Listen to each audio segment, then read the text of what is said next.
Induced होती है, ठीक है। तो ग्लाइकोलिसिस में जो इरिवर्सिबल स्टेप है वो है फर्स्ट स्टेप, थर्ड स्टेप और द लास्ट स्टेप। तो जब भी हम ग्लाइकोलिसिस की रेगुलेशन लिखेंगे उसमें हमें सिर्फ ये 3 स्टेप्स ही दिखाने हैं, ठीक है। जैसे हम दिखाएंगे इसमें कि ग्लूकोज है, फर्स्ट स्टेप में क्या होता है, ग्लूकोज से ग्लूकोज 6 फॉस्फेट बनता है with the help of enzyme hexokinase या फिर ग्लूकोकाइनेस, ठीक है। तो इस एंजाइम की सिर्फ एक रेगुलेशन है which is that it is inhibited by glucose 6 phosphate. तो इन दो एंजाइम में एक डिफरेंस तो हमें इधर पता चल गया कि hexokinase is inhibited by its product, लेकिन glucokinase is not inhibited by its product. तो अब इन दोनों एंजाइम में क्या डिफरेंस होता है वो हम इधर ही देखेंगे। तो सबसे पहले क्या है कि hexokinase is present in all the tissues where is glucokinase is present only in the liver. अब हेक्सोकाइनेस के ग्लूकोज से एफिनिटी इज वेरी हाई, इसलिए वो लो ब्लड ग्लूकोज लेवल पर भी एक्ट करता है। लेकिन जो ग्लूकोकाइनेस है, ग्लूकोकाइनेस की affinity with glucose is very low, इसलिए वो तभी एक्ट करता है जब ग्लूकोज का लेवल बहुत हाई होता है। ये डिफरेंस हम पहले देख चुके हैं। सो अदर डिफरेंस क्या है कि जो हेक्सोकाइनेस है it acts on glucose, fructose, mannose, मतलब हर एक हेक्सोज शुगर पर वो एक्ट करेगा।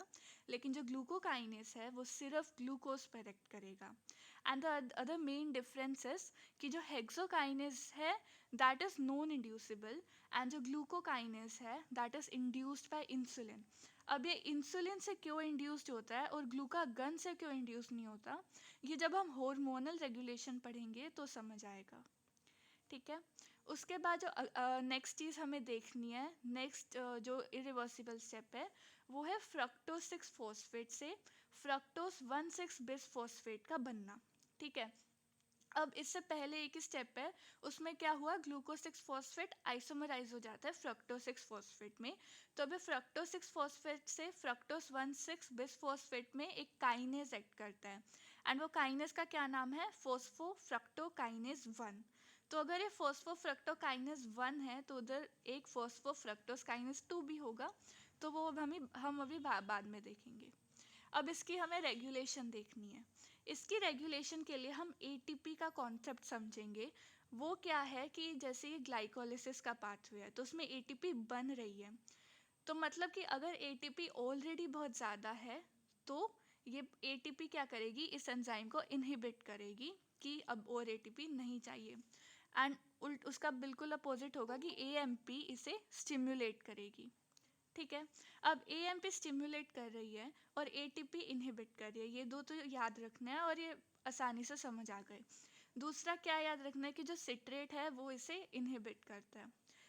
Now how to do this one कि फ्रक्टोज 2,6 बाइफॉस्फेट क्या है, ठीक है। उसके लिए हम देखेंगे ये,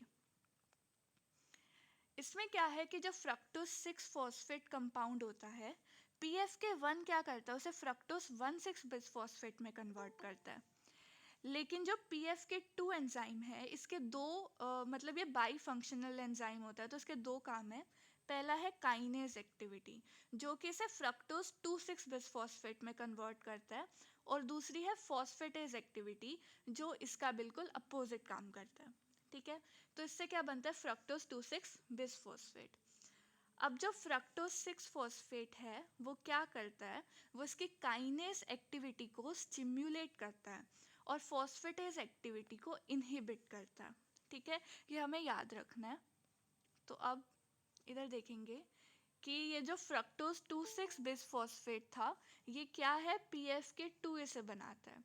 तो वो कंपाउंड क्या करेगा, PFK1 को स्टिम्युलेट करेगा। उसके बाद हमारा आखिरी जो इरिवर्सिबल स्टेप है वो है पाइरूवेट काइनेस का step which is the last step. ये क्या करता है, PEP से पाइरूवेट बनाता है। तो अब ये पाइरूवेट काइनेस की जो हमें रेगुलेशन पढ़नी है वो दो चीज़ें हैं। पहली कि इसे एटीपी क्या करेगी, इनहिबिट करेगी, एंड दूसरा फ्रक्टोज 1,6 बिसफॉस्फेट इसे स्टिम्युलेट करेगा। तो पता है हमें क्या करना है, जब भी हमें रेगुलेशन पे क्वेश्चन आएगा सिर्फ ये डायग्राम बनाना है। उस डायग्राम को बनाने का बहुत इजी सा मेथड है कि सिर्फ 3 स्टेप्स लिखने हैं। फर्स्ट वाला अपने प्रोडक्ट से इनहिबिट होगा एंड इसमें ये चीज़ ध्यान रखना कि ग्लूकोकाइनेस को नहीं करना। जो दूसरा स्टेप है उसमें ATP एंड AMP मेजर है एंड फ्रक्टोज 2,6 बाइफॉस्फेट, एंड जो लास्ट वाला है उसमें ATP एंड फ्रक्टोज 1,6 बाइफॉस्फेट। ठीक है, उसके बाद हमने अभी देखा फ्रक्टोज PFK1 जो था हमारा सेकेंड इरिवर्सिबल स्टेप। ये क्या होता है, ये ग्लाइकोलिसिस का मेन रेगुलेटरी एंजाइम है and it is also called as committed step of glycolysis. Committed step क्यों कहते हैं, क्योंकि जब PFK1 वाला स्टेप हो जाता है उसके बाद ग्लाइकोलिसिस को कंप्लीट होना ही पड़ता है। मतलब अगर PFK1 से पहले वाला कोई स्टेप है तो वहाँ पे ग्लाइकोलिसिस रुक सकती है, लेकिन इसके बाद वो रुक नहीं सकती। फीड फॉरवर्ड रिएक्शन का क्या मतलब है कि जो फ्रक्टोज 6 फॉस्फेट है, जो इसका क्या था, रिएक्टेंट था, वो रिएक्टेंट इसे स्टिम्युलेट करता है। ठीक है, so the fructose 6 phosphate increase the activity of this enzyme, और इस रिएक्शन को क्या कहते हैं, फीड फॉरवर्ड रिएक्शन। उसके बाद इधर तक हमने कर लिया। ठीक है, उसके बाद हम क्या देखेंगे कि जो फ्रक्टोज 1,6 बिस फॉस्फेट है इस पे एल्डोलेस ए एक्ट करता है एंड ये इसे किस दो चीज़ों में डिवाइड करता है, DHAP और ग्लिसरल्डिहाइड 3 फॉस्फेट। ठीक है, अब इधर एल्डोलेस ए है तो एल्डोलेस बी भी होगा, तो एल्डोलेस बी किधर होता है वो हम अभी देख लेंगे। ठीक है, तो इधर अब अभी हमने क्या पढ़ा कि ग्लूकोज से फ्रक्टोज 1,6 बिस फॉस्फेट बना। ठीक है, उस पे एल्डोलेस ए ने एक्ट किया और उसने उसे किस दो कंपाउंड में तोड़ा, DHAP which is dihydroxy acetone phosphate and glyceraldehyde 3 phosphate. वैसे ही फ्रक्टोज से फ्रक्टोज के मेटाबॉलिज्म में एक कंपाउंड बनता है विच इज फ्रक्टोज 1 फॉस्फेट। ये फ्रक्टोज 1 फॉस्फेट पर एक्ट होता है एल्डोलेस बी एंड वो सेम कंपाउंड बनाता है DHAP, लेकिन क्योंकि इसमें फ्रक्टोज 1,6 बाइफॉस्फेट था, इसमें फ्रक्टोज 1 फॉस्फेट है, इसीलिए सिर्फ ग्लिसरल्डिहाइड बनता है, ग्लिसरल्डिहाइड 3 फॉस्फेट नहीं बनता। तो इसी में एक क्लिनिकल आता है जो कि काफ़ी इम्पोर्टेंट है, ये हमारे उसमें भी है, स्पोर्टिंग में भी है। तो ये क्या है, हेरिडेटरी फ्रक्टोज इंटॉलरेंस। अभी इसमें क्या होता है, इसमें डेफिशिएंसी होती है एल्डोलेस बी की। तो ये जब क्वेश्चन आता है ना इस पे, तो फ्रक्टोज मेटाबॉलिज्म में सिर्फ ये चीज़ ही लिखनी है एंड इसमें डेफिशिएंसी किसकी है, एल्डोलेस बी की। तो अगर एल्डोलेस बी नहीं है तो ये कंपाउंड अकुमुलेट होगा, फ्रक्टोज 1 फॉस्फेट अकुमुलेट हो जाता है। तो ये कंपाउंड दो जगह पर अकुमुलेट होगा क्योंकि ये जो मेटाबॉलिज्म है वो दो जगह पर होता है, लीवर और किडनी। अगर ये लीवर पर अकुमुलेट होगा तो क्या करेगा, ये हिपैटोस्प्लीनोमेगाली, मतलब जो लीवर है और स्प्लीन है उनका साइज एनलार्ज हो जाएगा, जॉन्डिस और हाइपोग्लाइसीमिया। हाइपोग्लाइसीमिया क्यों होता है, क्योंकि लीवर में जो एंजाइम होता है ग्लूकोनियोजेनेसिस का वो भी काम नहीं कर पाता, तो ग्लूकोनियोजेनेसिस नहीं होती तो ग्लूकोज की फॉर्मेशन कम होती है, इसलिए हाइपोग्लाइसीमिया। अगर किडनी में अकुमुलेट करता है तो किडनी फेलियर हो जाता है। उसके बाद क्या है, हमें फ्रक्टोज के बारे में कुछ पॉइंट्स याद रखने हैं क्योंकि जब फ्रक्टोज का मेटाबॉलिज्म अगर आता है पेपर में तो सब कुछ लिखना पड़ेगा। तो फ्रक्टोज क्या है, मोस्ट रैपिडली मेटाबोलाइज्ड मोनोसेकेराइड है। अब ये मोस्ट रैपिडली मेटाबोलाइज क्यों है, क्योंकि ये PFK1 के स्टेप को बाईपास कर देती है, और जो PFK1 स्टेप है ना वो रेट लिमिटिंग स्टेप होता है ग्लाइकोलिसिस का, तो मतलब ये सबसे स्लो स्टेप को ही बाईपास कर रही है, इसलिए ये मोस्ट रैपिडली मेटाबोलाइज्ड मोनोसेकेराइड है। तो इसमें क्या होता है, फ्रक्टोज से पायरुवेट बना क्योंकि ये ग्लाइकोलिसिस का एक इंटरमीडिएट बनाते हैं विच इज DHAP, उससे एसिटाइल कोए बनेगा एंड एसिटाइल कोए से फैट्स बन जाएंगे। तो fructose is the most lipogenic sugar. ठीक है, अब इसके बाद हमें क्या देखना है कि अभी तक हम इधर तक आ गए थे कि ग्लिसरल्डिहाइड 3 फॉस्फेट बना। तो अब इसमें क्या होता है कि ग्लिसरल्डिहाइड 3 फॉस्फेट से 1,3 बिस फॉस्फोग्लिसरेट बनता है, मतलब एक फॉस्फेट ग्रुप ऐड हुआ। लेकिन इसकी ना एक बहुत ही खासियत होती है कि ये जो फॉस्फेट ग्रुप है वो ATP नहीं देता। ठीक है, it is done without using ATP। तो इसमें क्या होता है, इनऑर्गेनिक फॉस्फेट ऐड होता है and it also use NAD+।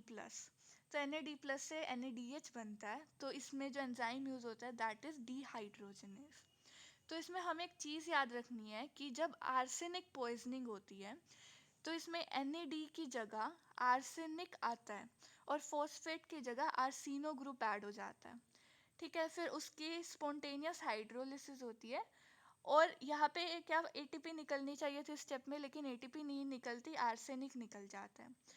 तो इस वजह से हम कहते हैं कि जब भी आर्सेनिक पॉइजनिंग होती है तो ग्लाइकोलिसिस में हमें ज़ीरो एटीपी मिलती है, क्योंकि फॉस्फेट की जगह आर्सेनिक ग्रुप ऐड हो जाता है। तो इस पर भी क्वेश्चन आता है कि आर्सेनिक पॉइजनिंग में क्या होता है, तो ये सब कुछ होता है। और दूसरी चीज़ हमें क्या याद रखनी है कि इसका ट्रीटमेंट होता है बाय BAL, और BAL क्या होता है, ब्रिटिश एंटी ल्यूसाइड। ठीक है, उसके बाद अभी तक क्या बना, 1,3 बिसफॉस्फोग्लिसरेट। अब इससे एक और एटीपी निकलेगी, मतलब क्योंकि ये दो है तो दो एटीपी निकल रही है, और क्या बनेगा, 3 फॉस्फोग्लिसरेट। ठीक है, तो इसमें एक काइनेज यूज हो गया। आरबीसी में कभी कभी क्या होता है कि 1,3 BPG से 2,3 BPG बन जाता है, एंड वो फिर बाईफॉस्फेटेस दोबारा से 3 BPG बन जाता है, 3 फॉस्फोग्लिसरेट बन जाता है। अब ये क्या कर रहा है, एक स्टेप को बाईपास कर रहा है, तो इसे हम एक शंट कहते हैं, एंड इस शंट का क्या नाम है, RL shunt, which is Rapoport Luebering shunt. तो इसमें क्या होता है, एटीपी नहीं बनती, तो नेट एटीपी क्या होती है, 0, एंड ये सिर्फ आरबीसी में होता है। ठीक है, अब इसमें हम ये भी पॉइंट कवर करते हैं कि आरबीसी में क्या क्या होता है। आरबीसी में ग्लूकोज जितना भी अवेलेबल होता है उसमें से 90% ग्लूकोज में ग्लाइकोलिसिस होती है, और 10% ग्लूकोज में RL शंट होता है। इसकी एनर्जेटिक्स हम बाद में देखेंगे। उसके बाद क्या होता है, उसके बाद म्यूटेस एक्ट करता है, 2 फॉस्फोग्लिसरेट बनाता है, एंड उस पर इनोलेस एक्ट करके PEP बनाता है। अब ये इनोलेस क्यों इम्पोर्टेंट है, क्योंकि इसे सोडियम फ्लोराइड इनहिबिट करता है। तो जब भी हम ब्लड में, मतलब हम ब्लड अपना टेस्ट करने के लिए भेजते हैं, तो हम टेस्ट करने के लिए अगर ग्लूकोज की टेस्टिंग के लिए भेजते हैं तो हम उसमें सोडियम फ्लोराइड डालते हैं, क्योंकि अगर हम सोडियम फ्लोराइड नहीं डालेंगे तो उसमें ग्लाइकोलिसिस होगी और जो ग्लूकोज का लेवल है वो कम हो जाएगा। ठीक है, उसके बाद PEP से पायरुवेट बनता है, जिसमें एंजाइम यूज होता है पायरुवेट काइनेस। तो पायरुवेट काइनेस की जो डेफिशिएंसी होती है ना, वो second most common enzyme deficiency होती है। ठीक है, तो अब इसमें हिमोलिसिस होती है। अब हिमोलिसिस क्यों होती है, और जब हमारा जो आरबीसी होता है ना, आरबीसी में एटीपी का सिर्फ एक सोर्स होता है, और वो होता है ग्लाइकोलिसिस। तो अगर पायरुवेट काइनेस एब्सेंट है तो ग्लाइकोलिसिस नहीं होगा, तो एटीपी नहीं बनेगी। एटीपी नहीं बनेगी तो sodium potassium ATPase pump act नहीं करेगा, और अगर वो पंप एक्ट नहीं करेगा तो सेल में जो वाटर है, वाटर की इन्फ्लक्स होगी, और सेल स्वेल कर जाएगा और उसमें हिमोलिसिस हो जाएगी। ठीक है, अब ये second most common enzyme deficiency है, तो first most common enzyme deficiency कौन सी है, वो है G6PD की डेफिशिएंसी। G6PD क्या होता है, ग्लूकोज 6 फॉस्फेट डिहाइड्रोजिनेज की डेफिशिएंसी। वो हम HMP शंट में पढ़ेंगे, उसमें भी हिमोलिसिस होती है, लेकिन इन दोनों हिमोलिसिस में क्या डिफरेंस होता है, G6PD डेफिशिएंसी वाली हिमोलिसिस में हमें हाइंस बॉडी देखने को मिलती है। ठीक है, तो इसमें इतना था। उसके बाद इसकी एनर्जेटिक्स। एनर्जेटिक्स में क्या है कि हमने देखा कि 2 ATP पहले यूज हुई, एंड देन 4 ATP प्रोड्यूस हुई। ये तो था एटीपी का, एंड एटीपी अभी तक कितनी आ गई हमारे पास, नेट 2 ATPs का गेन हुआ है। अब ग्लूकोज से पायरुवेट में हमने देखा था कि 2 NADH प्रोड्यूस हो रहे हैं, एंड ये NADH ETC में जाके 5 ATP प्रोड्यूस करेंगे। तो टोटल ग्लाइकोलिसिस में 7 ATPs प्रोड्यूस होंगी, लेकिन ये वो तब जब एरोबिक ग्लाइकोलिसिस हो रही है। अगर एनारोबिक ग्लाइकोलिसिस हो रही है तो पायरुवेट से लैक्टेट बनता है, एंड ये स्टेप में एंजाइम होता है लैक्टेट डिहाइड्रोजिनेस, और ये वाला NADH यूज़ कर लेता है, तो ये 5 ATPs नहीं बनती, तो नेट ATP प्रोडक्शन कितना होता है, 2। और आरबीसी में हमेशा यही, मतलब एनारोबिक ग्लाइकोलिसिस होती है, तो आरबीसी में हमेशा 2 ATPs ही प्रोड्यूस होंगी। इसीलिए हमने कहा था कि ग्लूकोज आरबीसी में 90% ग्लाइकोलिसिस होती है तो 2 ATP प्रोड्यूस होती है, एंड 10% RL शंट होता है तो 0 ATP प्रोड्यूस होती है। अब 2,3-BPG प्रोड्यूस होता ही क्यों है जब ATP नहीं मिलती, क्यों, क्योंकि हमारी जो हीमोग्लोबिन है, अडल्ट हीमोग्लोबिन, उसमें 2 चेन होती है, अल्फा चेन और बीटा चेन। इस बीटा चेन पर ऑक्सीजन बाइंड करता है, तो ये जो 2,3-BPG है वो बीटा चेन से बाइंड कर देता है, और ऑक्सीजन की डिलीवरी इज ईजी। इसलिए ये प्रोड्यूस होता है। उसके बाद 2 साइकिल्स होती है, जैसे ये पहली विच इज़ कोरी साइकिल या ग्लूकोज लेक्टेट साइकिल। इसमें क्या होता है कि मसल में जब हम एक्सरसाइज करते हैं तो एनारोबिक ग्लाइकोलिसिस होती है, जिसकी वजह से ग्लूकोज से लेक्टेट बन जाता है।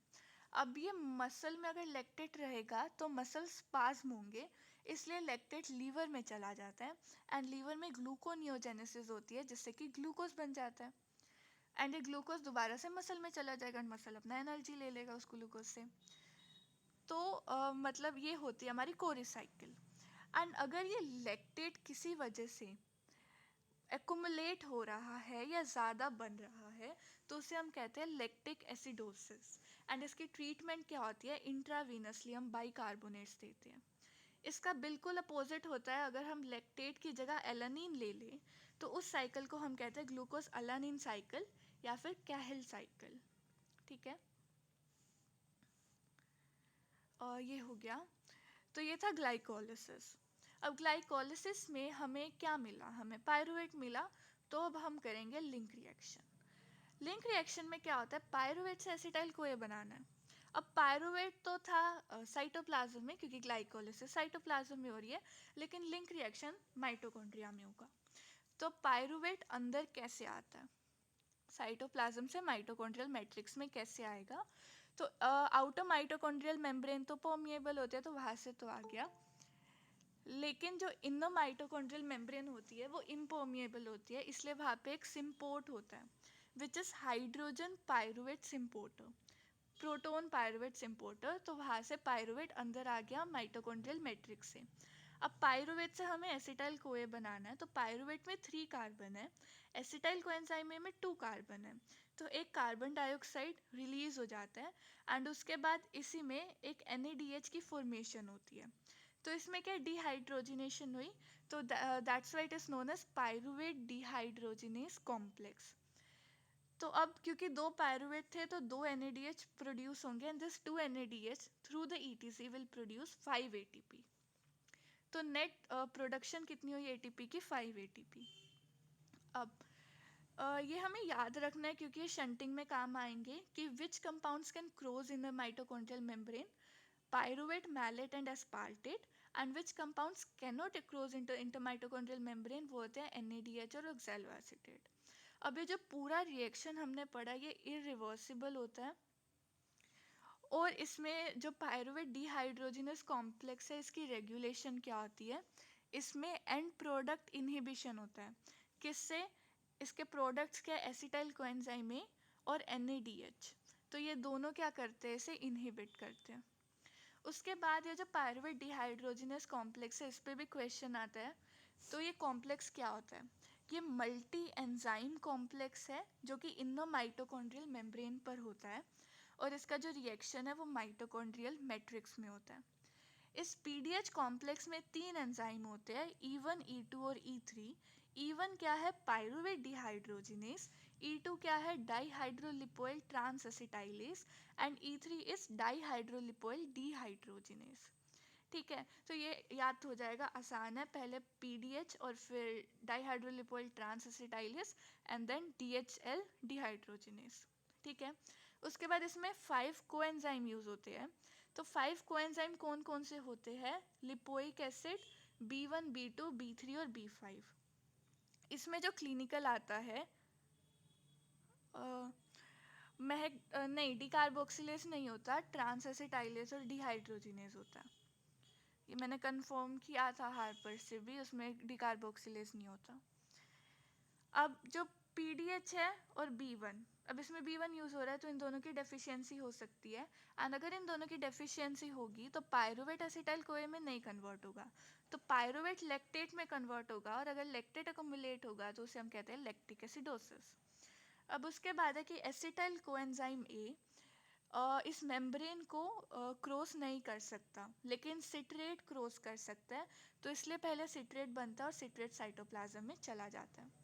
उसके बाद है एसिटाइल कोएंजाइम A की फेट्स क्या होती है, अगर वो माइटोकॉन्ड्रिया में ही रहता है तो वो TCA साइकिल ज्वाइन कर सकता है, कीटोन बॉडीज बना सकता है एंड ग्लूकोनियोजेनेसिस को एक्टिवेट करता है, उसमें पार्टिसिपेट नहीं करता। साइटोप्लाज्म में वो क्या करेगा, फैटी एसिड की सिंथेसिस और कोलेस्ट्रॉल की सिंथेसिस। ठीक है, तो ये था हमारा लिंक रिएक्शन तक।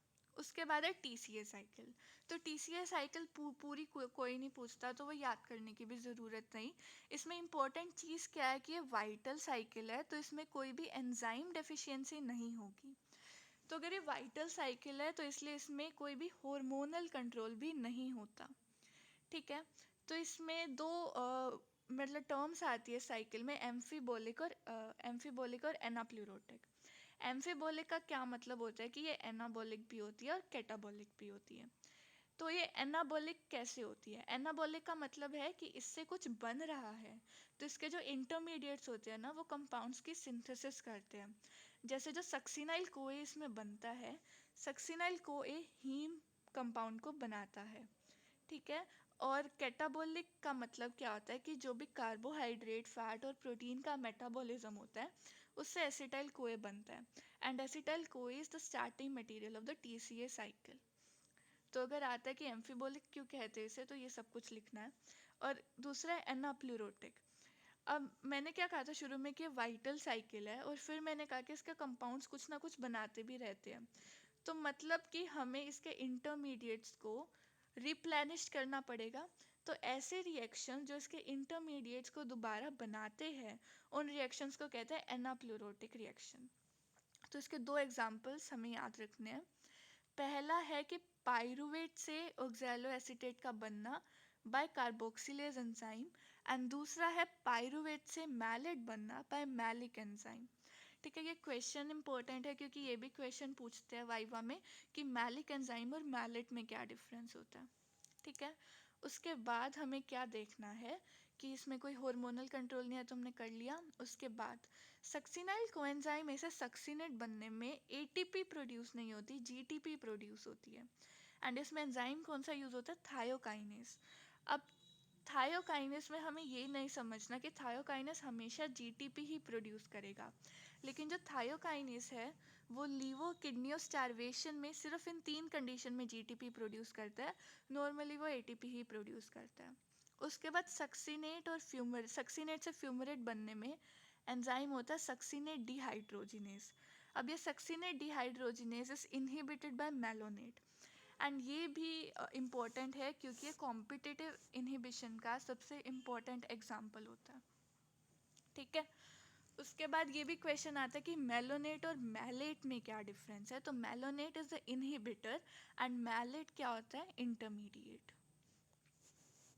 उसके बाद इसकी एनर्जेटिक्स क्या होती है? टीसीए साइकिल में 3 NADH प्रोड्यूस हुए, 1 FADH2 प्रोड्यूस हुआ एंड 1 ATP प्रोड्यूस हुई। तो 3 NADH will form 7.5 ATP, 1 FADH2 will form 1 ATP, so total क्या होता है इसका? 10 ATP। सो कंप्लीट ब्रेकडाउन का क्या हुआ? ग्लाइकोलिसिस में 7 ATP, लिंक रिएक्शन में 5 ATP, एंड हमारी टीसीए साइकिल में, हाँ टीसीए में हमने 20 क्यों कहा? क्योंकि ये एक राउंड का था, वन एसिटाइल कोएंजाइम में से था, लेकिन क्योंकि 2 एसिटाइल कोए प्रोड्यूस हुए थे इसलिए 20 ATP। तो टोटल कितना होगा? 32 ATPs। उसके बाद सॉरी ये जो स्टेप था हमारा अल्फा कीटोग्लूटारेट से सक्सिनाइल कोएंजाइम का बनना, इसमें alpha ketoglutarate dehydrogenase complex use हुआ। तो हमने पहले पीडीएच कॉम्प्लेक्स पढ़ा, तो इन दोनों में डिफरेंस क्या होता है? ये बिल्कुल सेम है, इनके कोएंजाइम भी सेम है, इनके विटामिन्स भी सेम है। इनमें सिर्फ एक डिफरेंस है कि अल्फा कीटोग्लूटारेट जो कॉम्प्लेक्स है, it is not regulated by phosphorylation and dephosphorylation. क्यों? क्योंकि टीसीए साइकिल में कोई हार्मोनल कंट्रोल नहीं होता। उसके बाद जब हमें टीसीए साइकिल की रेगुलेशन पूछी जाती है, तो उसमें ये पूरा याद करने की ज़रूरत नहीं है। हमें याद क्या करना है? सबसे पहले कि अगर एटीपी ज़्यादा हो रही है, एटीपी बाय एडीपी का रेशियो इंक्रीज़ है, मतलब एटीपी ज़्यादा प्रोड्यूस हो रही है, मतलब एनर्जी स्टेटस जो है सेल का वो बढ़िया है, मतलब एटीपी एनर्जी है सेल में, तो वो इनहिबिट करेगी रेट लिमिटिंग स्टेप्स को। एंड टीसीए के 3 रेट लिमिटिंग स्टेप्स है जो हमें याद करने हैं: citrate synthase, isocitrate dehydrogenase and alpha ketoglutarate dehydrogenase. ठीक है, इस कॉलम में सिर्फ ये दिया है कि इसका प्रोडक्ट इसे इनहिबिट करता है, तो इसका प्रोडक्ट क्या है, सिट्रेट, तो वो इसे इनहिबिट करेगा। इस एंजाइम का प्रोडक्ट है अल्फा कीटोग्लूटारेट, तो वो इसे इनहिबिट करेगा। एंड इस एंजाइम का प्रोडक्ट क्या होता है, सक्सिनाइल कोएंजाइम है, तो वो इसे इनहिबिट करेगा। अब जैसे मैंने पहले समझाया था कि एनाप्लूरोटिक रिएक्शंस क्या होते हैं, ये उसी के एग्जांपल्स है ये वाले सारे। तो एक बार देख लेना, वैसे इतने सारे एग्जांपल याद करने की ज़रूरत नहीं है। अब है शटल्स। शटल्स क्या होते हैं, अब मैंने बताया था कि सारे कंपाउंड्स इन माइटोकॉन्ड्रियल मेम्ब्रेन से क्रॉस नहीं हो सकते, तो जो क्रॉस नहीं हो सकते उनके लिए होते हैं शटल्स। तो सबसे पहले है मैलेट शटल। मैलेट शटल का मतलब है कि मैलेट क्रॉस हो सकता है, और ये शटल काम करता है लीवर और हार्ट में। तो इसमें क्या होता है, इसे हम मैलेट एस्पारेटेड शटल भी कहते हैं। तो इसमें हम यहाँ से साइटोप्लाज्म से अगर शुरू करें, तो जो एस्पार्टेट है ये पहले ऑक्सैलो एसीटेट बनाएगा। तो ये शटल किसकी ट्रांसपोर्ट के लिए हो रहा है, ऑक्सैलो एसीटेट की ट्रांसपोर्ट से। तो हम यहाँ से शुरू करते हैं कि ऑक्सैलो एसीटेट हमें ट्रांसपोर्ट करना है, तो हम उससे मैलेट बनाएंगे, और इसमें एक NADH यूज़ हो गया। अब ये मैलेट क्रॉस कर सकता है तो वो जाएगा, एंड ये मैलेट इधर ऑक्सैलो एसीटेट बनाएगा और एक NADH प्रोड्यूस हो जाएगा। तो हमें ऑक्सैलो एसीटेट भी मिल गया और NADH भी मिल गया। अब ये NADH ETC में जाके 2.5 ATP प्रोड्यूस करेगा। अब ऑक्सैलो एसीटेट वापस साइटोप्लाज्म में नहीं जा सकता, तो वो एस्पैरेटेट बनेगा, and aspartate will go to cytoplasm. दूसरा होता है स्केलेटल मसल और ब्रेन में ग्लिसरॉल फॉस्फेट शटल। अब ये वाला शटल क्यों होता है, क्योंकि इसमें एंजाइम लगा था मैलेट डिहाइड्रोजिनेस, ये एंजाइम इसमें नहीं होता। तो इसमें क्या होता है, इसमें ग्लिसरॉल 3 फॉस्फेट डिहाइड्रोजिनेस होता है। तो इसमें क्या है कि हमें ये ग्लिसरॉल 3 फॉस्फेट जब इन माइटोकॉन्ड्रियल मेम्ब्रेन से माइटोकॉन्ड्रियल मैट्रिक्स में जाता है और दोबारा से DHAP बनाता है। ठीक है, ये बीच में सबस्ट्रेट हो सकता है जिसे हमें ट्रांसपोर्ट करना है, तो वो हमें अब इतना नहीं देखना। हमें क्या देखना है कि जब ये DHAP बनाता है तो ये FADH2 प्रोड्यूस करता है, लेकिन इसने यूज़ NADH किया था, तो मतलब कि NADH अगर नॉर्मली ज़्यादा तो 2.5 ATP प्रोड्यूस होते, लेकिन अब 1.5 ATP प्रोड्यूस होंगे, तो ग्लिसरॉल फॉस्फेट शटल में 1 ATP का लॉस होता है। ठीक है, तो अगर क्वेश्चन में अगर कोई पूछता है कि ग्लिसरॉल फॉस्फेट शटल के थ्रू ग्लाइकोलिसिस हो रही है तो कितने ATP प्रोड्यूस होंगे, तो हम NADH की जगह FADH2 लेंगे।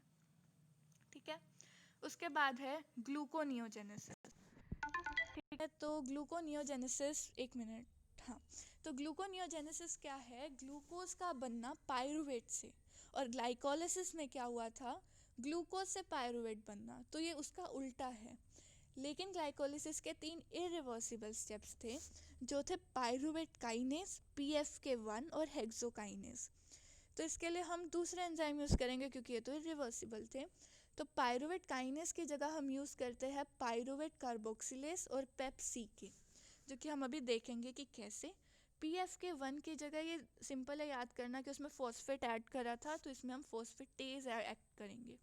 अब फर्स्ट स्टेप हम देखेंगे, जो पायरुवेट है, पायरुवेट सीधा बाहर नहीं जा सकता, उसके अंदर आने के लिए वो था हमारे पास, क्या कहते हैं, प्रोटोन पायरुवेट से इम्पोर्टर था, लेकिन बाहर जाने के लिए नहीं है। तो पायरुवेट से हमें मैलेट बनाना है। पायरुवेट से मैलेट बनाने के लिए पहले ऑक्सैलो एसीटेट बनेगा, और उसमें एंजाइम यूज़ होता है कार्बोक्सिलेस, एंड एक ATP यूज़ होती है। उसके बाद एक NADH यूज़ होता है। अब मैलेट से जब ऑक्सैलो एसीटेट बाहर बनेगा तो उसमें एक NADH प्रोड्यूस हो जाएगा, तो ये एनर्जेटिक्स तो हमारी हो गई सोल्व। उसके बाद ऑक्सैलो एसीटेट से क्या बनेगा, PEP, जो कि पायरुवेट से बनना चाहिए था।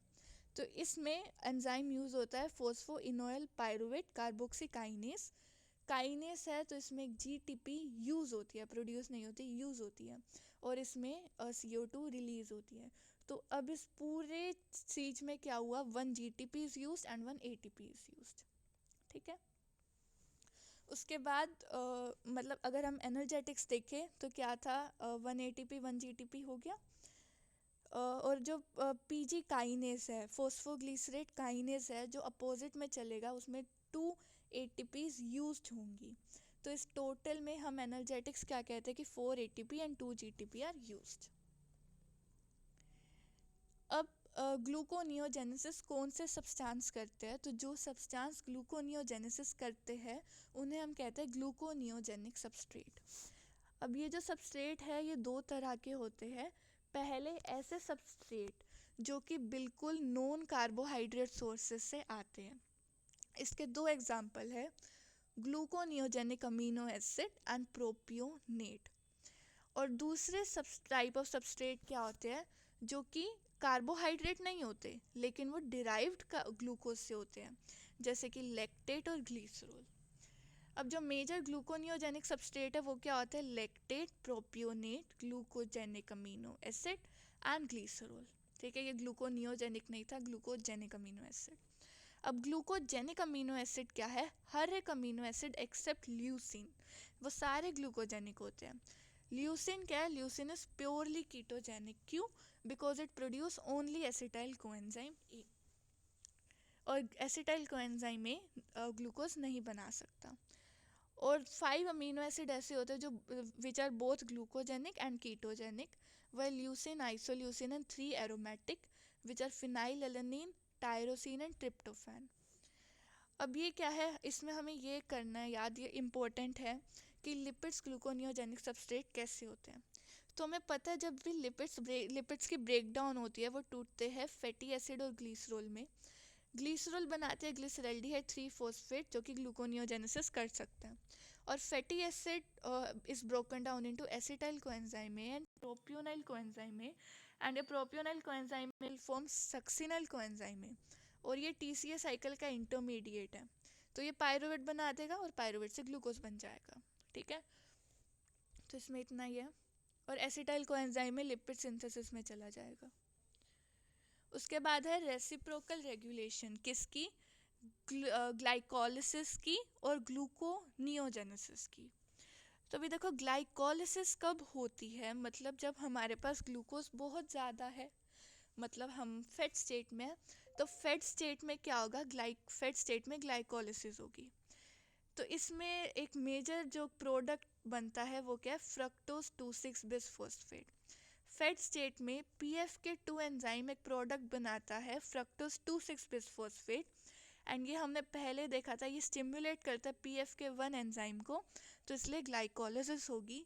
और ये इनहिबिट करता है इसके बिल्कुल अपोजिट एंजाइम को विच इज फ्रक्टोज 1,6 बिसफॉस्फेट, और इससे ग्लूकोनियोजेनेसिस होगी। ठीक है, अब ये सेम चीज़ दी हुई है कि अगर फैट स्टेट है तो ज़्यादा ग्लूकोज होगा, ज़्यादा ग्लूकोज है तो ज़्यादा फ्रक्टोज 6 फॉस्फेट होगा, और फ्रक्टोज 2,6 बिसफॉस्फेट ज़्यादा बनेगा जो कि ग्लूकोनियोजेनेसिस को इनहिबिट कर देगा लेकिन PFK1 को स्टिमुलेट कर देगा। तो ये रेसिप्रोकल रेगुलेशन बहुत पूछते हैं, तो बस यही फ्लो चार्ट याद करना। उसके बाद है ग्लाइकोजेनेसिस, तो ये काफ़ी इंपॉर्टेंट है, मतलब सिर्फ ये साइकिल पूछता है पूरे कार्बोहाइड्रेट मेटाबॉलिज्म में। तो इसे ना याद करने से पहले 3 पॉइंट्स है जो हमें याद करने हैं। सबसे पहले प्राइमर होता है। प्राइमर क्या होता है? ग्लूकोज की एक छोटी सी चेन, उसे हम कहते हैं ग्लाइकोजेनिन, ये वाई है, ग्लाइकोजेनिन। उसके बाद एक्टिवेटेड फॉर्म ऑफ ग्लूकोज क्या होती है? UDP glucose.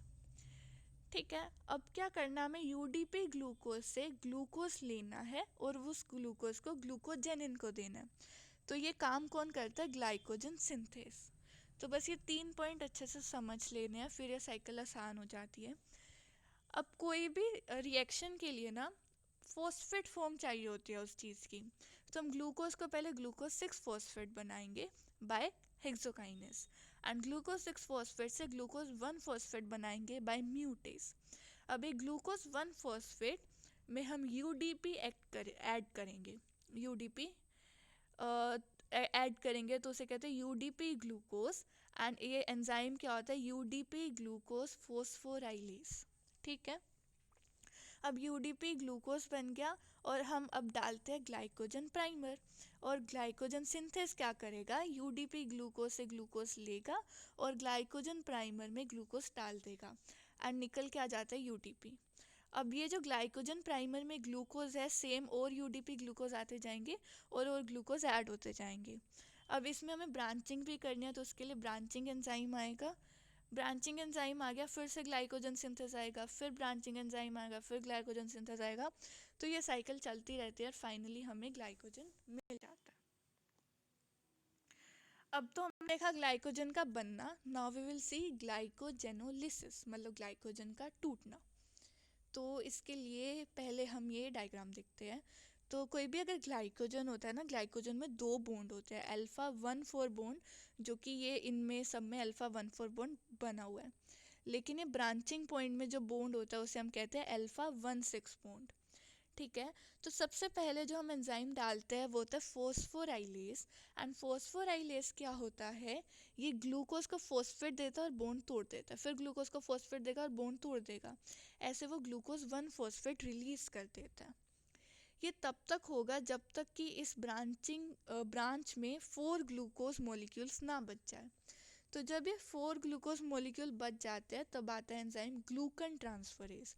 ग्लूकन ट्रांसफरेज क्या करेगा, इनमें से 3 ग्लूकोज के मॉलिक्यूल्स को ओरिजिनल ब्रांच में ऐड कर देगा और एक एक्सपोज ब्रांचिंग पॉइंट बच जाएगा। अब ऐड होता है डी ब्रांचिंग एंजाइम, जो कि अल्फा 1,6 बॉन्ड को तोड़ता है। तो अब इसमें क्या होगा, free glucose will be left out. दोबारा से फोस्फोराइलेज एक्ट करेगा और ये सब सारे ग्लूकोज को तोड़ देगा by adding 1 glucose phosphate each, and क्या बन जाएगा, ग्लूकोज 1 फोस्फेट। अब फ्री ग्लूकोज तो निकल गया।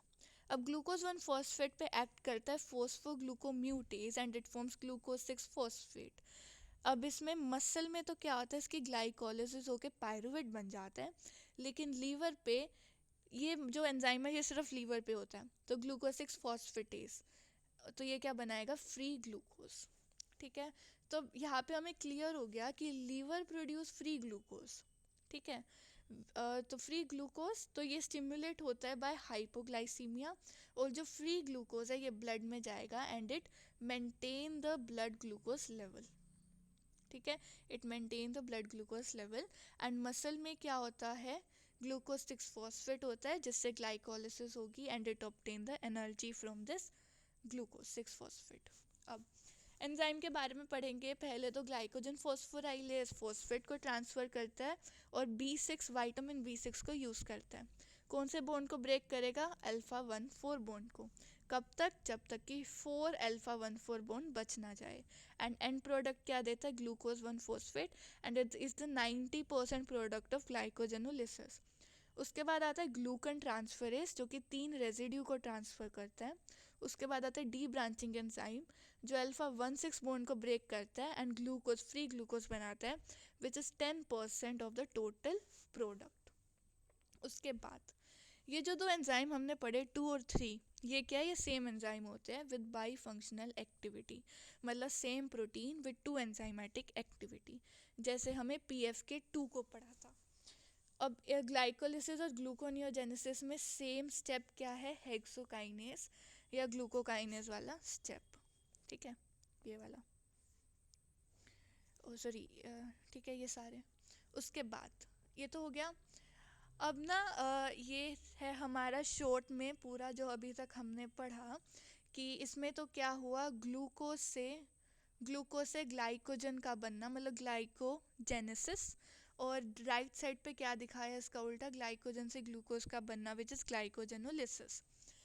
तो ये जो रेड में दिखाया ना, ये सारे डिसीजेस हैं। तो ये देखो, ये रेड साइड मतलब राइट साइड पे ज़्यादा है, मतलब कि ग्लाइकोजेनोलिसिस वाले साइड पे ज़्यादा है, मतलब ग्लाइकोजेनोलिसिस नहीं हो रही, तो ग्लाइकोजन स्टोर हो रहा है।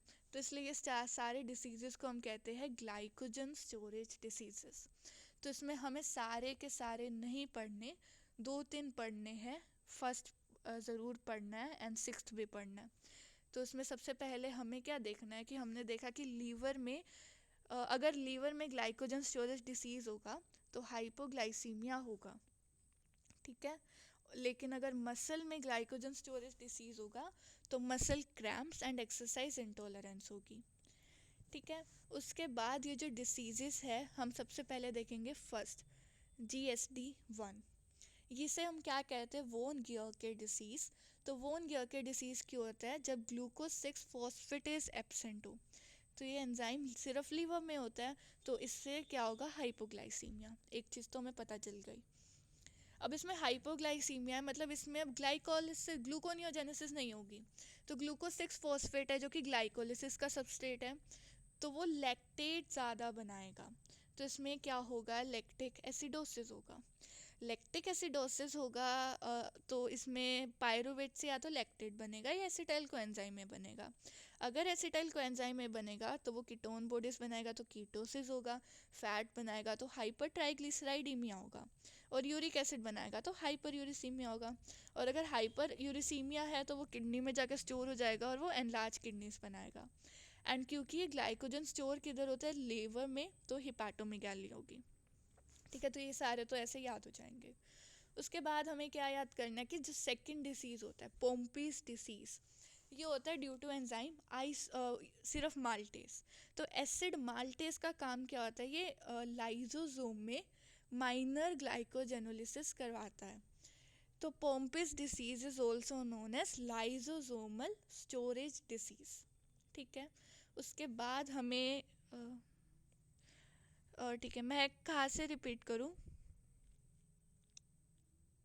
ग्लाइकोजन स्टोरेज डिजीज का पूरा मैकेनिज्म जो है। ठीक है, तो जो ग्लाइकोजन स्टोरेज डिसीज़ है वो मोस्टली मतलब होता है, तो देखो ग्लाइकोजेनेसिस में भी एंजाइम में डिफेक्ट है, लेकिन ग्लाइकोजेनोलिसिस के एंजाइम में भी डिफेक्ट है। तो ये जो राइट साइड पे है ना, राइट साइड पे हमने दिखाया है, एक मिनट, ग्लूकोज से ग्लाइकोजन का बनना मतलब ग्लाइकोजेनोलिसिस। तो जो ज़्यादा डिसीजेज है जो रेड में है वो राइट साइड में है, इसीलिए हम इसे ग्लाइकोजन स्टोरेज डिसीजेस कहते हैं। तो सबसे पहले इसमें क्या है कि लीवर और मसल में इसके एंजाइम होते हैं ग्लाइकोजन के पूरे प्रोसेस के। तो अगर लीवर में ग्लाइकोजन स्टोरेज डिसीज़ है तो हाइपोग्लाइसीमिया होगा। क्यों? क्योंकि लीवर में फ्री ग्लूकोज बन रहा था, लेकिन मसल में क्या और बन रहा था, ग्लूकोज 6 फॉस्फेट, जिसकी ग्लूकोनियोजेनेसिस होती है, तो उस ग्लाइकोलिसिस होती है, तो उसमें एटीपी प्रोड्यूस नहीं होगी, तो मसल क्रैम्प्स और एक्सरसाइज इंटॉलरेंस होगा। तो हमें सबसे पहले देखना है टाइप 1 जीएसटी, जो कि है वोन गियर के डिसीज़। वोन गियर के डिसीज़ में क्या होता है, ग्लूकोज 6 फॉस्फेट तेज एब्सेंट होता है और ये एंजाइम सिर्फ लीवर में होता है। ठीक है, तो इसमें क्या है, हमने पहले ही कहा था कि लीवर में फ्री ग्लूकोज बनता है सिर्फ, तो इसमें फ्री ग्लूकोज नहीं बनेगा तो सीवियर हाइपोग्लाइसीमिया होगा। ठीक है, तो इसका देखो सबस्ट्रेट क्या था, ओ सॉरी एक मिनट, सबस्ट्रेट क्या था इसका, ग्लूकोज 6 फॉस्फेट। तो इसमें अब ग्लूकोज 6 फॉस्फेट अकुमुलेट होगा जो कि ग्लाइकोलिसिस करेगा। ग्लाइकोलिसिस से वो क्या बनाएगा, पायरुवेट बनाएगा। तो अब ये जो पायरुवेट है वो दो चीज़ें बनाता है। पायरुवेट या तो बनाएगा लैक्टेट या बनाएगा एसिटाइल कोएंजाइम में। अगर वो लैक्टेट बना रहा है तो लैक्टेट भी ऑफकोर्स ज़्यादा ही बनेगा क्योंकि ज़रूरत नहीं थी, तो वो हो जाएगा लैक्टिक एसिडोसिस। और अगर एसिटाइल कोएंजाइम में ज़्यादा बनाएगा तो वो कीटोन बॉडीज बनाएगा, तो कीटोसिस। फैट बनाएगा तो हाइपर ट्राइग्लिसराइडीमिया, और यूरिक एसिड बनाएगा तो हाइपर यूरिसीमिया। और ये जो हाइपर यूरिसीमिया है, यूरिक एसिड जाके किडनी में स्टोर हो जाता है, तो एनलार्ज किडनीज। और क्योंकि ये ग्लाइकोजन लीवर में स्टोर हो रहा है तो हिपैटोमेगाली। ये था टाइप 1। फिर हमें देखना है टाइप 2। टाइप 2 होता है एसिड माल्टेस की डेफिशिएंसी। एसिड माल्टेस क्या करता है, ग्लाइकोजन की लाइजोसोम में माइनर ग्लाइकोजेनोलिसिस करवाता है। तो अब ये अगर एसिड माल्टेस नहीं है तो लाइजोसोम में ग्लाइकोजन स्टोर हो जाएगा, इसीलिए हम इसे लाइजोसोमल स्टोरेज डिसीज भी कहते हैं। उसके बाद जो हमें चीज़ याद रखनी है वो है कि ये ग्लाइकोजन फोस्फोराइलेज एंजाइम, ये क्या होता है, रेट लिमिटिंग एंजाइम होता है। तो अगर इसकी डेफिशिएंसी मसल में होती है तो उसे हम कहते हैं मैकार्डल डिसीज़, और अगर इसकी डेफिशिएंसी लीवर में होती है तो इसे हम कहते हैं हर्स डिसीज़। तो हमें दो डिसीज़ पढ़ना है ग्लाइकोजन स्टोरेज डिसीज़, तो दूसरा हमें कौन सा पढ़ना है, type 6 which is Hers disease. ये इसमें कौन डेफिशिएंट होता है, ग्लाइकोजन फोस्फोराइलेज। तो इसमें भी ग्लाइकोजेनोलिसिस नहीं होगी, लेकिन इसमें ग्लूकोनियोजेनेसिस होगी, क्योंकि इसमें क्या है, हमारा फोस्फेटेस प्रेजेंट है। तो क्योंकि ये हो रही है तो माइल्ड हाइपोग्लाइसीमिया होगा और कीटोसिस नहीं होगा। तो इसमें हमें सिर्फ इतना करना है ग्लाइकोजन स्टोरेज डिसीज़ में दूसरा जो क्लिनिकल पॉइंट है वो ये है कि जो नियोनेट्स होते हैं उसमें उनमें हमें हाइपोग्लाइसीमिया देखने को मिलता है, और मोस्टली प्री मैच्योर बेबीज़ में। तो क्यों? हाइपोग्लाइसीमिया मतलब ग्लूकोज कम हो रहा है। तो जो हम है ना, तो जो हमारा ब्रेन है, हमारे 3 स्टेट्स होते हैं बॉडी के, फेड स्टेट, फास्टिंग स्टेट और स्टारवेशन स्टेट। तो इन तीनों स्टेट्स में ब्रेन सिर्फ ग्लूकोज को यूज़ करता है। तो जो बेबीज़ होते हैं उनका ब्रेन टू बॉडी रेशियो बहुत ज़्यादा होता है, brain to body weight ratio ज़्यादा होता है, तो इसलिए उनका जो कंजप्शन ऑफ ग्लूकोज है वो बहुत ज़्यादा होता है। दूसरा, जो बेबीज़ का लीवर है उसकी ग्लूकोनियोजेनिक कैपेसिटी बहुत कम होती है, इसलिए भी ग्लूकोज कम होता है। और ब्रेन का स्टारवेशन में अल्टरनेट फ्यूल होता है कीटोन बॉडी, और वो भी जो मतलब फैटी एसिड ट्रांसपोर्ट सिस्टम है बेबीज़ का वो डेवलप नहीं होता, तो कीटोन बॉडीज़ भी नहीं बनते। और जो प्री मैच्योर बेबीज़ हैं उनका लीवर वैसे ही पुअरली डेवलप होता है, जिसके लिए glycogen stores are very less. तो इसकी वजह से हमें बेबीज़ में और प्री मैच्योर बेबीज़ में हाइपोग्लाइसीमिया देखने को मिलता है। उसके बाद है इन दोनों की रेगुलेशन। तो इसमें जो ग्लाइकोजेनेसिस है और ग्लाइकोजेनोलिसिस है, इनमें क्या होता है, हार्मोनल रेगुलेशन होती है। तो ये जो हार्मोनल रेगुलेशन है ना, अभी मैं थोड़ा सा बता देती हूँ कि 2 हार्मोन्स हैं, मतलब पूरे कार्बोहाइड्रेट मेटाबॉलिज्म में 2 हार्मोन्स हैं, इंसुलिन और ग्लूकागन। जो इंसुलिन है ना, इंसुलिन डीफॉस्फोराइलेशन करती है एंजाइम्स की, और इंसुलिन क्या करती है, एनाबोलिक पाथवे को स्टिम्युलेट करती है। और ग्लूकागन क्या करता है, कैटाबोलिक पाथवे को स्टिम्युलेट करता है बाय फॉस्फोराइलेटिंग एंजाइम। ठीक है। अब जो ग्लाइकोजन सिंथेस है, ये क्या है, ग्लाइकोजन को बना रहा है, तो ये एनाबोलिक पाथवे है, तो इंसुलिन इसे स्टिम्युलेट करेगी बाय डीफॉस्फोराइलेशन। और जो फॉस्फोराइलेज एंजाइम है वो क्या है, ग्लाइकोजन फॉस्फोराइलेशन के ग्लाइकोजन का टूटना मतलब कैटाबोलिक, तो इसे ग्लूकागन स्टिम्युलेट करेगी बाय फॉस्फोराइलेटिंग दिस एंजाइम।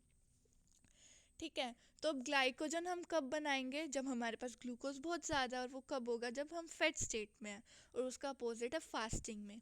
तो ये हमें याद रखना है कि फैट स्टेट में इंसुलिन आता है और इंसुलिन डीफॉस्फोराइलेट करता है किससे, ग्लाइकोजन सिंथेस को। ठीक है। तो ये फ्लो चार्ट में ये ना ज़रूर याद करना है, ये सारा फ्लो चार्ट, कि फास्टिंग स्टेट में ग्लूकागन आएगा। ग्लूकागन फॉस्फोराइलेशन करता है कैसे, बाय प्रोड्यूसिंग CAMP। अब ये फॉस्फोराइलेशन से एक्टिवेट होगा ग्लाइकोजन फॉस्फोराइलेस और इनहिबिट होगा ग्लाइकोजन सिंथेस। ठीक है, क्योंकि वो एक्टिव होता है डीफॉस्फोराइलेटेड स्टेट में। अब अगर ग्लाइकोजन फॉस्फोराइलेस एक्टिवेटेड है तो वो ग्लाइकोजन से ग्लूकोज बनाएगा। ठीक है, तो हमारा क्या है, ग्लूकोज ज़्यादा बनेगा। और इसका उल्टा है फैट स्टेट में, कि इंसुलिन आया, इंसुलिन ने CAMP को डिक्रीज़ किया, डीफॉस्फोराइलेशन हुई, उसने इस एंजाइम को इनहिबिट किया और ग्लाइकोजन सिंथेस को एक्टिवेट किया, तो क्या होगा, ग्लूकोज से ग्लाइकोजन बनेगा। ठीक है, इसमें इतना ही है सिर्फ। उसके बाद है HMP शंट। तो HMP शंट में ना क्या याद करना है कि HMP क्या है, हेक्सोस मोनोफॉस्फेट। मतलब कि इसमें क्या स्टार्टिंग मटेरियल होता है, ग्लूकोज 6 फॉस्फेट। ग्लूकोज क्या है, हेक्सोस, और एक फॉस्फेट ग्रुप है, तो ये इसका स्टार्टिंग मटेरियल है। इसे हम PPP भी कहते हैं। PPP क्या होता है, पेंटोस फॉस्फेट पाथवे। तो ये क्यों कहते हैं, क्योंकि इसमें राइबोस 5 फॉस्फेट सिंथेसाइज होता है। अब इसमें ना हमें जो चीज़ें याद करनी है वो मैं बता देती हूँ। इसमें 2 फेज़ होते हैं, फेज़ 1 और फेज़ 2। फेज़ 1 होता है ऑक्सीडेटिव फेज़ और फेज़ 2 होता है non oxidative phase. Oxidative phase में NADPH प्रोड्यूस होता है, और फेज़ 2 में जो कि नॉन ऑक्सीडेटिव फेज़ है उसमें राइबोस 5 फॉस्फेट प्रोड्यूस होता है। और ऑक्सीडेटिव फेज़ क्या होता है, irreversible, but phase 2 is reversible. तो इसमें ना फर्स्ट स्टेप तो ज़रूर याद करना है। फर्स्ट स्टेप, ये जो भी पूरा बॉक्स है ये है फेज़ 1। तो सबसे पहले क्या है, ग्लूकोज 6 फॉस्फेट से ग्लूकोज 6 फॉस्फेट डिहाइड्रोजिनेस एक्ट करता है, जो कि NADPH बनाता है, एंड इट फॉर्म 6 फॉस्फोग्लूकोनेट। उसके ऊपर फिर डिहाइड्रोजिनेस एक्ट करता है एंड एक प्रोडक्ट बनाता है जिसका नाम हमें याद नहीं करना, और NADPH प्रोड्यूस होता है।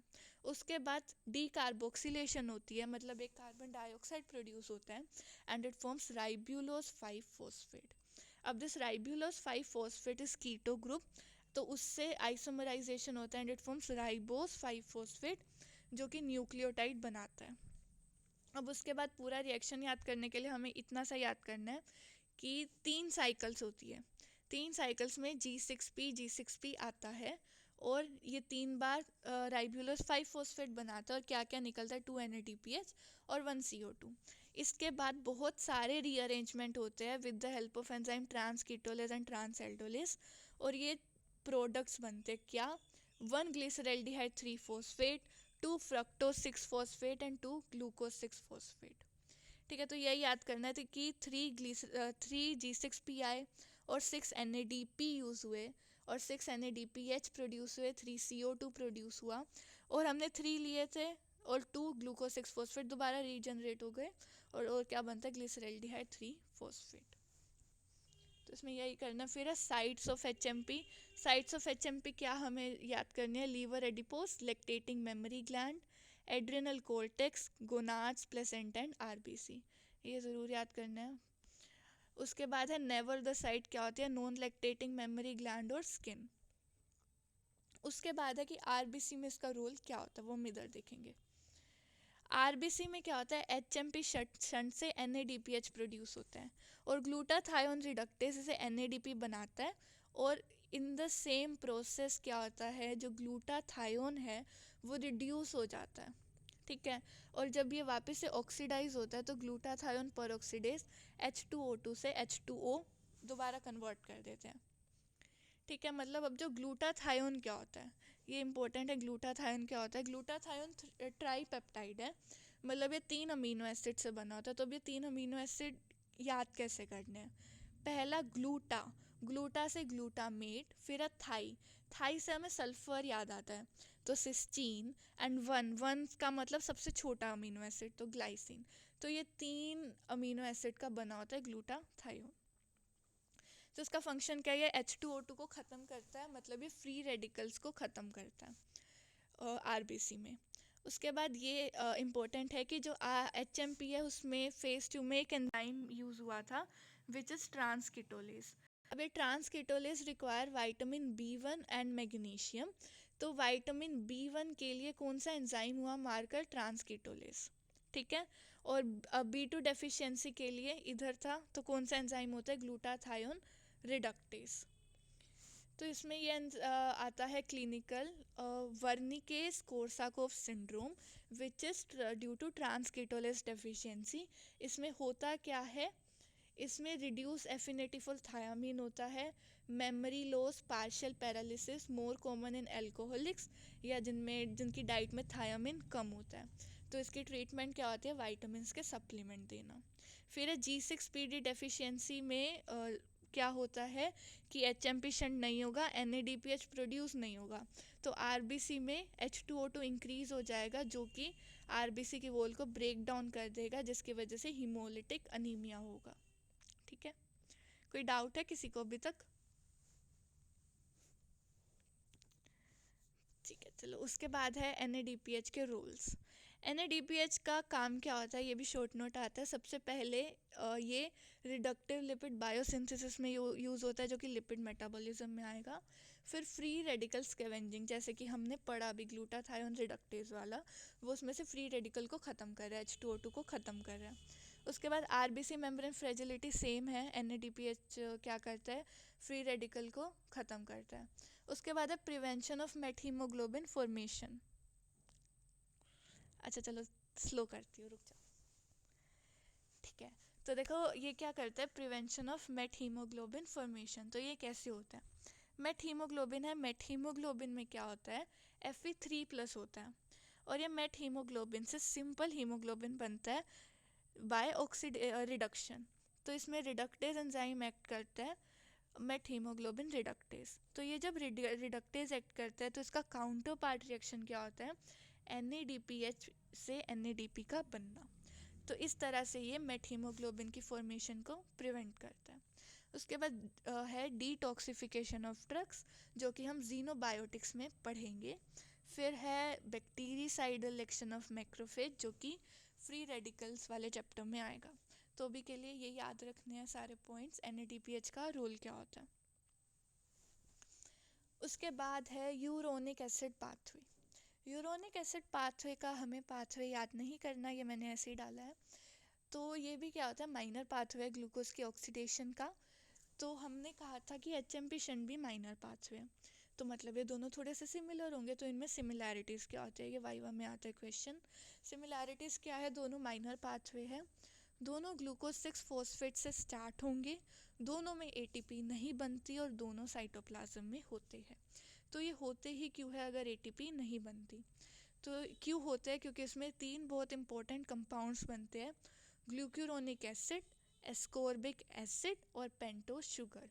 पेंटोस शुगर कौन सी, ज़ाइल्यूलोज। एस्कॉर्बिक एसिड तो हम सबको पता है कितना इंपॉर्टेंट है, सारे खा भी रहे हैं इम्यूनिटी के लिए, तो वो हम पूरा इसका डिटेल वाइटामिन्स में पढ़ेंगे। उससे पहले हमें पढ़ना है कि UDP ग्लूकुरोनिक एसिड का काम क्यों होता है। क्या होता है, ये गैग्स बनाता है। गैग्स क्या होता है, ग्लाइकोज अमीनो ग्लाइकन्स। उसके बाद ये जो जीनोबायोटिक्स जब हम पढ़ेंगे ना, तो जीनोबायोटिक्स की डिटॉक्सिफिकेशन के 2 स्टेज होते हैं। पहले स्टेज में क्या होता है, हम उसकी हाइड्रोक्सिलेशन करते हैं ताकि वो सॉल्यूबल हो जाए, और दूसरे फेज़ में क्या होता है, हम उसकी कॉन्जुगेशन करते हैं ताकि वो बॉडी से आसानी से एक्सक्रीट आउट हो जाए। ठीक है, तो फेज़ 2 में ये कॉन्जुगेटिंग एजेंट होता है। उसके बाद ये लीवर में बिलीरुबिन की भी कॉन्जुगेशन करता है। ठीक है, तो यूज़ किया है इस पाथवे के विटामिन C की सिंथेसिस, लेकिन ह्यूमंस में नहीं। ग्लूकुरोनिक एसिड सिंथेसिस और पेंटोस सिंथेसिस। विटामिन्स की सिंथेसिस ह्यूमंस में क्यों नहीं होती, क्योंकि एंजाइम यूज़ होता है ऑक्सीडेस, और ये एंजाइम ह्यूमंस में एब्सेंट होता है। ठीक है, तो इसका मेन यूज़ क्या है, ग्लूकुरोनिक एसिड की सिंथेसिस करना, जिसके फर्दर 3 यूज़ होते हैं। उसके बाद है असेंशियल पेंटोस यूरिया। ठीक है, ये हमें इसके लिए एक रिएक्शन याद करना है। ये हमने जो भी पीछे यूरोनिक एसिड पाथवे पढ़ा, उसी का एक रिएक्शन है, ज़ाइल्यूलोज से ज़ाइलिटोल बनना। एंड एंजाइम कौन सा यूज़ होगा, ज़ाइल्यूलोज रिडक्टेस। तो इसकी डेफिशिएंसी होती है, तो ये इनहेरिटेड डिसऑर्डर है, और ये गैरोट्स टेट्राट का एक कंपोनेंट है, वो अब हम अभी पढ़ेंगे। इसमें डेफिशिएंसी है रिडक्टेस की, तो ये कंपाउंड अकुमुलेट हो जाएगा। ये कंपाउंड अकुमुलेट होता है और यूरिन में चला जाता है। तो ये जो ज़ाइल्यूलोज है ना, ये मोनोसेकेराइड है, और हर मोनोसेकेराइड रिड्यूसिंग सब्सटेंस होता है। तो रिड्यूसिंग शुगर कौन सा टेस्ट पॉजिटिव देते हैं, बेनेडिक्ट टेस्ट। और लेकिन क्योंकि ग्लूकोज नहीं है, तो glucose oxidase test strip negative होगी। ये बिनाइन कंडीशन है, क्योंकि इसका कुछ ऐसा मतलब बहुत ही हार्मफुल इफेक्ट नहीं होता, लेकिन इसे हमें डायबिटीज़ से डिफ्रेंशिएट करना ज़रूरी है। दूसरा क्या है, पेंटोज यूरिया। ये तो था essential pentose urea. Pentose urea क्या एक जनरल टर्म है, जब भी हम लार्ज अमाउंट ऑफ फ्रूट्स खा लेते हैं तो पेंटोज शुगर यूरिन में एक्सक्रीट होती है। उसके बाद है गैरोट्स टेट्राड। टेट्राड है तो मतलब 4 डिसीज़ होंगे, तो इसको याद करने का निमोनिक है CAAP, कैप। C से सिस्टीन यूरिया, A से एल्केपून यूरिया, फिर A से एल्बिनिज्म, फिर P से essential pentosuria. Cystinuria मतलब हम अब अमीनो एसिड में भी पढ़ेंगे, लेकिन उसमें क्या होता है, dibasic amino acid transporter में डिफेक्ट होता है। तो इन सब को हमने एक ही क्यों बोला, मतलब एक ही क्लासिफिकेशन क्यों दी, क्योंकि इन सब पेशेंट्स के यूरिन में 4 अमीनो एसिड दिखते हैं, which we can remember by the mnemonic cola. तो ये क्या होता है, सिस्टीन, ऑर्निथीन, लाइसिन और आर्जिनिन। ठीक है, अब हमने बाकी सारे तो पढ़ लिए। अब सिस्टीन यूरिया में क्या था, dibasic amino acid transporter defect. Alkaptonuria में क्या होता है, होमोजेंटिसेट डाईऑक्सीजनेस में डिफेक्ट होता है। फिर है एल्बिनिज्म में टायरोसिनेस में एल डिफेक्ट होता है। एंड पेंटोस यूरिया हमने पढ़ लिया, ज़ाइल्यूलोज रिडक्टेस में डिफेक्ट होता है। ठीक है, उसके बाद है गैलेक्टोज की मेटाबॉलिज्म। जो गैलेक्टोज की मेटाबॉलिज्म है, उसमें हमें क्या पढ़ना है कि गैलेक्टोज सबसे पहले बनाता है गैलेक्टोज 1 फॉस्फेट, एंड फिर वो ग्लूकोज 1 फॉस्फेट बनाता है UDP के साथ काउंटर रिएक्शन करके, और फिर ग्लूकोज 1 फॉस्फेट अपना ग्लाइकोलिसिस कर लेगा। तो ये मतलब आसान सा ही है, इतना ही करना है। इसमें जो क्वेश्चन आता है वो आता है इसके क्लिनिकल पर, जिसके मतलब इसके ऊपर अगर कोई क्लिनिकल आता है ना तो हमें ये बनाना ही बनाना है, ये वाला पूरा फ्लो चार्ट। तो पहला है माइनर गैलेक्टोसीमिया। माइनर गैलेक्टोसीमिया क्या होता है? गैलेक्टोकाइनेस की डेफिशिएंसी में। अब अगर ये स्टेप नहीं हो रहा तो गैलेक्टोज अकुमुलेट होगा, तो गैलेक्टोज क्या करता है? रिड्यूस होके गैलेक्टिटोल बना देता है, and a galactitol oil drop cataract बनाता है, कोस करता है। तो माइनर गैलेक्टोजीमिया में क्या होगा? Oil drop cataract. और जो एल्डोस रिडक्टेस है, जो ये एंजाइम है, ये सिर्फ एल्डोस शुगर को रिड्यूस करता है, जो कि हमें याद रखनी चाहिए। उसके बाद है क्लासिकल टाइप गैलेक्टोजीमिया। इसमें क्या होता है कि ये जो काउंटर पार्ट रिएक्शन था उसमें यूरिडिल ट्रांसफरेस एंजाइम था, उसकी डेफिशिएंसी होती है। तो ये क्या है, इसमें लीवर और ब्रेन अफेक्टेड होते हैं। लीवर अफेक्टेड है तो इसमें हिपाटोस्प्लीनोमेगाली और जॉन्डिस होगा, और ब्रेन अफेक्टेड है तो इसमें मेंटल रिटार्डेशन होगी। इसमें भी ऑयल ड्रॉप कैटरेक्ट देखने को मिलता है। ये न्यू बोन्स में कॉमन होता है। और दूसरा ये पता कैसे चलता है कि बच्चे को है? तो वो क्या होता है, the child is very unresponsive to the visual and the environmental stimuli. तो इसकी ट्रीटमेंट क्या होती है? हम उसे ऐसा मिल्क फॉर्मूला देते हैं जिसमें कि गैलेक्टोज ना हो। ठीक है, तो गैलेक्टोज में सिर्फ इतना ही करना है। उसके बाद है सोर्बिटोल। सोर्बिटोल पाथवे क्या होता है कि इसके लिए हमें एक चीज़ पहले याद रखनी है कि जितने भी मोनोसेक्राइड होते हैं ना, मोनोसेक्राइड रिडक्शन पे अल्कोहल बनाते हैं। ठीक है, तो हमने मोनोसेक्राइड इसमें अगर ग्लूकोज लिया तो ग्लूकोज की रिडक्शन से हमें मिलेगा सोर्बिटोल। ग्लूकोज से सोर्बिटोल का बनना is also known as polyol pathway, जो कि कभी आता नहीं है तो उसे याद करने की भी ज़रूरत नहीं है। हमें याद क्या करना है ये कि ग्लूकोज से सोर्बिटोल बनता है बाय रिडक्टेस और एक NADPH यूज़ होता है। सोर्बिटोल से बनता है फ्रक्टोज बाय डिहाइड्रोजिनेस, जिससे एक NADH प्रोड्यूस होता है। ठीक है, और ये सारा इस प्रोसेस से फ्रक्टोज हमारी बॉडी में सिंथेसाइज होता है। अब जो एल्डोल रिडक्टेज है ना वो सभी सेल्स में प्रेजेंट है, लेकिन जो सोर्बिटोल डिहाइड्रोजिनेज है वो सिर्फ कुछ ही सेल में प्रेजेंट होता है। इसमें जो क्लिनिकल है वो क्या है कि जो सोर्बिटोल है वो मेजर कोज होता है डायबिटिक कैटरेक्ट का।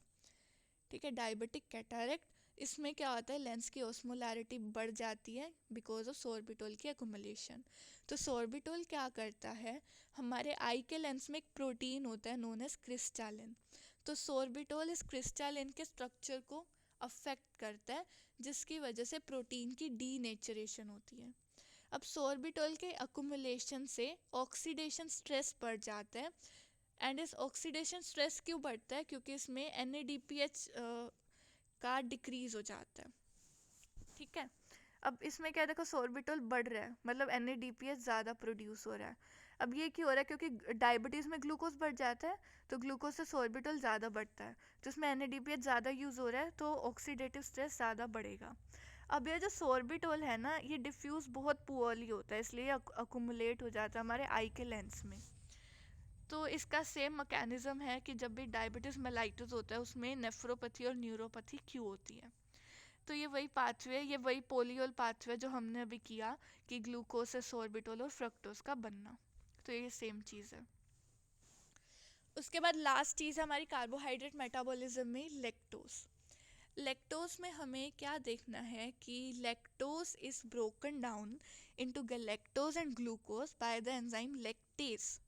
ठीक है, तो लैक्टेज की डेफिशिएंसी को हम कहते हैं लैक्टोज इंटॉलरेंस, मतलब हम लैक्टोज को टॉलरेट नहीं कर पा रहे। अब ये जो लैक्टोज इंटॉलरेंस है ये दो तरह की होती है, प्राइमरी और सेकेंडरी। प्राइमरी क्या है? जब लैक्टेज डेफिशिएंट हो। सेकेंडरी क्या है कि ये मतलब एब्जॉर्ब ही नहीं हो पा रहा, मतलब कि जो इंटेस्टिनल ब्रश बॉर्डर सेल है वो लॉस हो रही है, या गैस्ट्रोएंटेराइटिस में या ऑटो इम्यून डिसीज में। अब ये जो लैक्टेज एंजाइम है ना वो इंटेस्टिनल ब्रश बॉर्डर में होता है, और अगर इसमें देखो वही लॉस हो रहा है। लैक्टोज किस में होता है? मिल्क और मिल्क के प्रोडक्ट में। तो लैक्टिक एसिडोस लैक्टोज इंटॉलरेंस के क्लिनिकल फीचर क्या होते हैं? Osmotic diarrhoea, distended abdomen, vomiting, bloating, flatulence. तो ये जो है ना, ये पक्का स्पोर्टिंग में आता ही आता है, मतलब सभी स्पोर्ट्स में मोस्टली इसके बहुत क्वेश्चन थे। इसकी ट्रीटमेंट क्या होती है? Avoid dairy products, lactose free milk and lactase की पिल्स। ठीक है, ये ना मोस्टली हम मिस कर जाते हैं। हम ये लिखते हैं कि लैक्टोज फ्री मिल्क दो, डायरी प्रोडक्ट्स मत दो, लेकिन लैक्टेज की पिल्स भी है। उसके बाद है जो लैक्टोज है, ये गैलेक्टोज और ग्लूकोज का बना होता है and they are joined by beta bond. ठीक है, तो कार्बोहाइड्रेट मेटाबॉलिज्म में इतना ही है। तो इसमें सारा है, मतलब कि जो भी होता है ना, एस के गुप्ता का सारा कुछ है इसमें। तो अगर तुम अब आयुष अग्रवाल के क्वेश्चंस देखोगे तो मोस्टली हो जाएंगे। इसमें कोई डाउट है तो बता दो, कोई स्लाइड दोबारा पूछनी हो तो।